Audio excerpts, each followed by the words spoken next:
మందిరానికి వస్తే నువ్వు సరి చేసుకుని వెళ్ళాలి. చాకరేకి వచ్చిన బట్టలు ఉతకబడి శుద్ధి చేయబడి వెళ్ళినట్లుగా అంతకుముందు మలినమైన బ్రతుకు దేవుని సన్నిధానంలో బాగు చేయబడాలి. దేవునికి మహిమ కలుగును. హల్లెలూయా.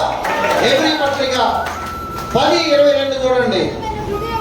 యథార్థమైన హృదయముతో దేవుని సన్నిధానానికి చేరాలి. మనస్సాక్షికి కల్మషం అంటుకోకుండా నువ్వు శుద్ధి చేయబడటం కోసం దేవుని సన్నిధానమునకు చేరాలి. దేవునికి మహిమ కలుగును గాక. వచ్చిన తర్వాత నువ్వు ఉతకబడి వెళ్ళాలి.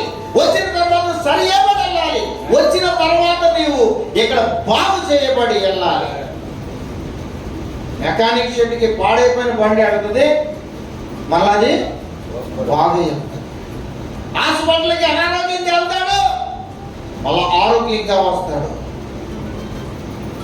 చాకరేవుగా కొన్ని బట్టలు మురికిగా వెళతాయి, తలతల్లాడుతూ తెలుపుతో చక్కగా అందంగా వస్తాయి. దేవుని మందిరానికి విశ్వాసి మురుగుతో వెళ్తున్నాడు, మురుగుతో వస్తున్నాడు. పాపిగానే వెళ్తున్నాడు, పాపిగానే వస్తున్నాడు. మార్పు లేని వాడిగా వెళ్తున్నాడు, మార్పు లేని వాడిగానే వస్తున్నాడు. మార్పు చెందడం లేదు. పాటలు పాడుకోవడమేమి మార్పు చెందవా అని మార్పు చెందవు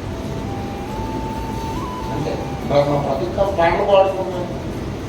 అందుకేనా దేవుని సన్నిధానమునకు నువ్వు మనస్సాక్షికి కల్మషము తోచుకుంటున్నట్లు అన్నాడు. దేవుని ఉదకముతో స్నానం, దేవుని వాక్యంతో స్నానం చేయాలి.